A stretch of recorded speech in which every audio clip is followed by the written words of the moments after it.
Digital Judash here, man. Tapping in live from Stuck in the Chuck. I got my guy Jameson here with me, man. How you doing, Jameson? I'm well, buddy. How are you? Thank you for having me. Blessed, man. Blessed, man. Thank you again for for one, I got to shoot with you about 2 weeks ago. Just a quick backstory. You just came in with such energy, and once you got the mic, man, you literally grinded the mic, man. I just think one, I was completely caught off guard because I didn't know what content I was shooting that day. But I definitely would say I became a fan because it was just hilarious. The concept was so real, and I really felt like you got a good spirit with you, man. So tell the people a little bit about your passion and also what you do. Sure.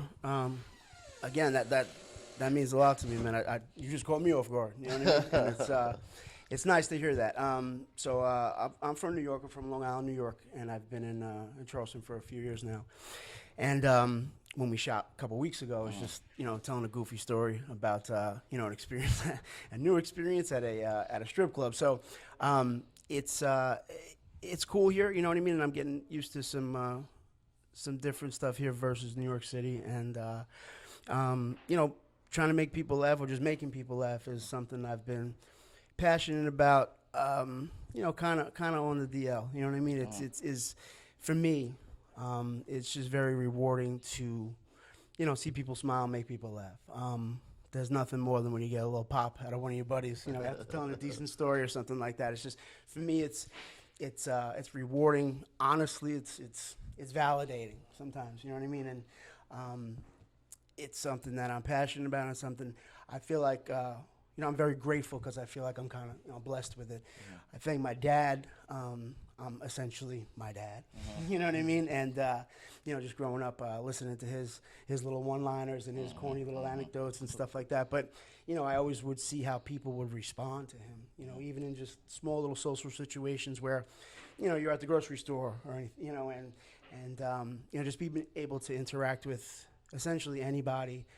And kind of get a little chuckle out of them, yeah. and brighten their day just a touch. So, yeah. So, what would you consider your style of would you say it's more of a storytelling comedy, or would you say it's more of relatable real life situations, but how you interpret it in your mind is how you project it back to us? Probably a little bit of both, and not to give the stock answer, both, but I feel like real life situations and real life anecdotal stuff. So stuff I'm looking back on saying this is what happened, yeah. I feel is the most relatable. And what's really unique about comedy and what people don't understand, and I just want to tell you something real quick. So I'm going to ask you a question now. So if you had to guess, as far as fears, people's fears in life and in this world, what do you think people's number one fear is?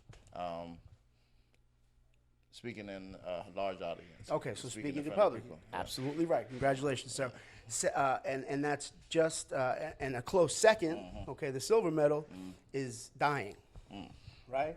So the joke is that people would rather be in the casket than giving the eulogy, right? So, and it's funny because people look at it and say, "Oh my God, I can't believe that you do that." And to give you another little tidbit, being on stage and having some friends at the show, you can always gauge how well you did by a few things. But if I go back towards the table where all my friends are sitting at, and they say, "Oh my God, dude, you killed it! I can't believe that was awesome! I can't believe that was fantastic! You did well." Yeah. If they say, "Hey man, you got a lot of balls for getting up there," that means you shit the bed. Trust me, that means you shit the bed. But yeah, it's and as far as my style is concerned, I'm gonna take a little sip of water here. I've learned after kind of watching myself, watching back, which is always awkward. But especially where I'm from, that if you don't continuously hit people with joke, people lose interest really quickly. You know what I mean? True. So to get back to your question and finally answer it, relatability, honest stuff, while sometimes shoehorning in some one-liners to make sure people are paying attention, right? And the art or the tough part, okay, is to get the audience to say, to be edgy enough, for the audience to say, what the fuck did he just say? Did he just say eat ass? Because I think I heard him say that, right? So that's great. Right. But don't push too far to alienate a percentage of the audience or women or, what it might be. So kind of toting that line while being edgy and not getting yourself in trouble. Okay. All right. So as far as when it comes to stand-up, who are some of your favorites to ever do it? My favorite and favorites, so Jim Norton. Okay. He was, I don't want to say third mic, it's almost insulting, but the Opie and Anthony show is a really big influence for me, similar to Howard Stern, if you're not familiar with the format back in the day. And Jim was the third mic, so to speak, in the comedic relief, brilliant, a lot of self-deprecation, and I subscribe to his stuff too. I mean, sort of like Eminem at the end of 8 Mile. Okay. Tell them something they don't know about me, right? So if I come at you with I'm this and that, I'm chunky, I'm here right now, and whatever. Now what are you gonna say? Right. So I feel like if you embrace maybe some of what you perceive as shortcomings and kind of put them out there and have fun with it. Number one, people respect the shit out of that. Right. You know what I mean? Because as awkward as it might be to hear somebody, like with Jim, he loves trannies. He went through a phase with transsexual women, and it's odd when you're listening to that, and then you walk out to the car and you're like, you know what? I respect the shit out of that, man. He just put it out there. Yeah. Fuck it. Who cares? Yeah. And I think that's empowering. Yeah. You know what I mean? So for those reasons, definitely Jim Norton. Okay. Yeah, I think my favorite of all time will have to be Bernie Mac. Rest in peace, man. The guy's just hilarious. I'm not scared of you motherfuckers. Exactly. I think it was, pushing the boundaries. All right, let me ask you. All right, so when it comes to pushing the boundaries, and of course in comedy, there's a boundary that, some people say it's because it's comedy that it's okay. But for you, what's your views on, certain, when it comes to certain categories or topics, how do you feel about the boundary thing? So I think that's a fantastic question, and here's the answer. When I first started, and for the record, I've probably been on stage in front of an audience, in all sincerity, 15 times. Okay. Started years ago in New York City. They do what they call bringer shows. You have to bring people to get on stage. You bring 8 people, you get 8 minutes. It got expensive for my friends, and I ran out of friends.